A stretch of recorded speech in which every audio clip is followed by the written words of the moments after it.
स्वामी समर्थ. वास्तुशास्त्र आणि मुलांचं आरोग्य ह्या विषयावर आपण आज बोलणार आहोत. वास्तुदोषाचा जो सरळ परिणाम असतो तो आपल्या शारीरिक आणि मानसिक स्थितीवर होत असतो. मोठ्यांच्या तुलनेत लहान मुलांवर हा प्रभाव जास्त पडतो. म्हणूनच त्यांचं मन अभ्यासात लागत नाही आणि ते सतत एककेंद्रित विचार करत असतात. त्यांच्या मनातनं एक भीती निर्माण झालेली असते आणि त्यामुळे आपल्या वास्तूतले जे दोष आहेत ते दूर करणं खूप गरजेचे आहे. वास्तूच्या जर पूर्व दिशेला आपली मुलं झोपत असतील तर त्या बाजूची जी नकारात्मकता असते ती वाढीस लागते. दक्षिण पूर्व ते उत्तर पश्चिम असा नकारात्मक ऊर्जेचा प्रवास असल्यामुळे लहान मुले त्या नकारात्मक ऊर्जेच्या प्रभावात लवकर येतात. म्हणून शक्यतो लहान मुले घराच्या पूर्व किंवा दक्षिण पूर्व भागात त्यांना झोपू द्यायचे नाही.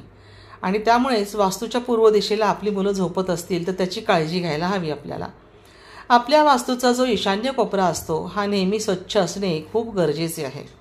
कारण सगळ्यात जास्त वास्तुदोष निर्माण होण्याच्या मागे हे प्रमुख कारण असू शकते.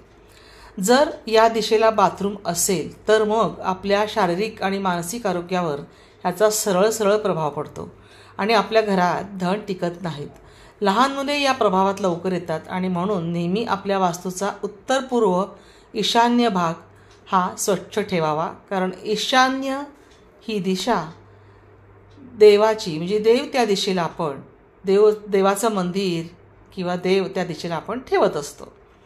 आता आग्नेय म्हणजे दक्षिण पूर्व ही दिशा ही अग्नितत्वाशी संबंधित आहे. त्या दिशेला कोणताही भडक किंवा डार्क कलर रंगवू नये. तिथे सौम्य रंगाचा वापर करणं खूप गरजेचं असतं. जर तुम्ही हलक्या नारिंगी रंगाचा वापर करत असाल तर ते वास्तुशास्त्रीयदृष्ट्या अधिक योग्य होईल आणि त्यामुळे मानसिक स्थिती सुधारण्यास मदत होईल. घरातल्या सगळ्यांची परिस्थिती ही खूप शांत आणि स्वच्छ राहू शकते. आपला मुलगा किंवा मुलगी जिथे अभ्यास करतात तिथे ती जागा आपल्या वास्तूच्या पश्चिमेला असेल तर त्यावर नकारात्मक ऊर्जेचा जास्त प्रभाव पडतो आणि तुमचं मूल सतत चिडचिड करेल. त्याच अभ्यासाचं मन लागणार नाही आणि म्हणून मुलाची जी अभ्यासाची जागा असते ही पूर्व किंवा उत्तर पूर्व अशी असायला हवी. जर तुमच्या वास्तूच्या मुख्य दारातून तुमच्या घरचा जर आरसा दिसत असेल तर आपल्या घरात मोठ्या प्रमाणात नकारात्मक ऊर्जा प्रवेश करते. त्याचे गंभीर परिणाम घरातील मुलांवर आणि आपल्यांवर म्हणजे मोठ्यांवर सुद्धा होत असतात. त्यामुळे घराच्या समोर आरसा येईल असं कधीच लावू नये. जर आपल्या घरात उत्तर पूर्व म्हणजे ईशान्य भागात जर अग्नी प्रज्वलित होत असेल तरीसुद्धा नकारात्मक ऊर्जा मोठ्या प्रमाणात उत्सर्जित होते. कारण ईशान्य कोण हा जलतत्वाचा असल्यामुळे अग्नितत्व हे विरुद्ध आहे आणि म्हणूनच मोठ्या प्रमाणात नकारात्मक ऊर्जा उत्सर्जित होत असते. त्यामुळे आपल्या घरात भ्रमिष्टपणा, नैराश्य, एकलकोंडेपणा आणि आपल्या घरात आपण बघू शकता की प्रसन्नता राहत नाही. त्यामुळे या सगळ्या गोष्टींचा आपल्या मुलांवर खूप परिणाम होतो. म्हणून ही जी वास्तू आहे ही वास्तू आपण बांधतानाच, म्हणूनच आपण जेव्हा वास्तू बांधतो तेव्हा वास्तुशास्त्रज्ञ जो असतो त्याचा आपण नेहमी सल्ला घेत असतो. घरसुद्धा बांधताना बिल्डरसुद्धा वास्तुशास्त्रज्ञाचा उपयोग करून त्याच्या सल्ल्यानेच घर बांधतात. कारण की वास्तूमध्ये असलेले जे दोष असतात ते आपल्या घरातील वातावरणात पडतात. घरातल्या वातावरणाचा परिणाम आपल्या घरातल्या व्यक्तींच्या मनावर पडतो, सगळ्यांच्याच पडतो. म्हणून घरातले वातावरण हे सकारात्मक राहावं या दृष्टीने वास्तुशास्त्रातील काही नियम जे असतात त्यांचं नियोजन आपल्याला करणं खूप गरजेचं असतं.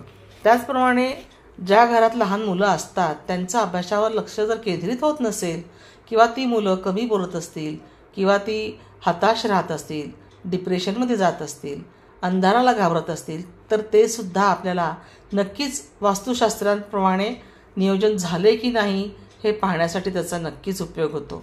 आता अशा प्रकारची जी मुलं आपल्या घरामध्ये असतात ज्यांच्यात असे दोष आढळतात तर त्या घरातली मुले हे शिक्षणात अगदी सामान्य असतात आणि त्यामुळेच त्यांना एकदा ते नेमकं कोणत्या दिशेला झोपत आहेत, त्यांचं स्टडी रूम कोणत्या दिशेला आहे हे सगळं पाहणे खूप गरजेचं आहे.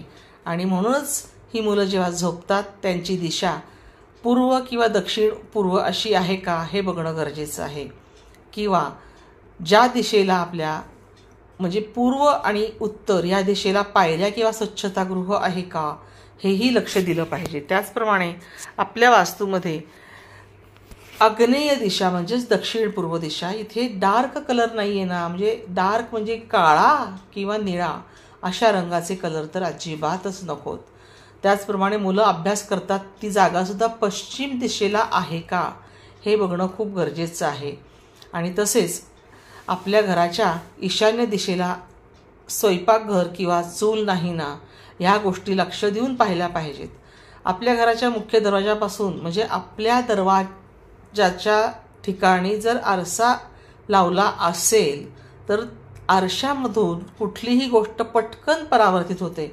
म्हणून एखादी नकारात्मक गोष्ट जर दरवाजाच्या समोर आली आणि दरवाजाच्या समोर जर आरसा असेल तर तो बरोबर परावर्तित होऊन घरभर पसरतो. त्यामुळे ह्या गोष्टींची आपल्याला काळजी घेणं खूप गरजेचं आहे.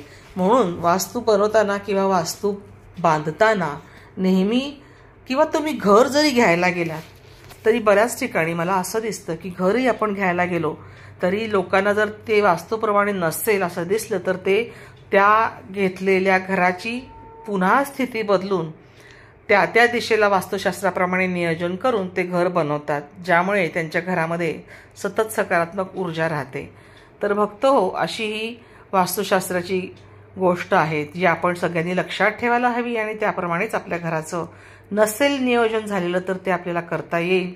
आपण ते तसं करू शकतो. म्हणून तुमची आणि तुमच्या घरातल्या मुलांची काळजी घ्या. तुम्ही आनंदी राहा, मुलांनाही आनंदी राहू द्यात आणि स्वामींचा आशीर्वादसुद्धा तुमच्या पाठीशी राहावा अशी मी अपेक्षा करते, इच्छा करते. आणि तुम्ही सगळ्यांनी श्री स्वामी समर्थ हे कमेंटमध्ये लिहायला अजिबात विसरू नका. आणि तसेच नवीन असाल तर असं चॅनलला सबस्क्राईब करायलाही विसरू नका. बेल आयकॉनला क्लिक केल्यास तुम्हाला नवीन व्हिडिओ भेटेल आणि पुन्हा नवीन विषयांसह भेटेल. श्री स्वामी समर्थ.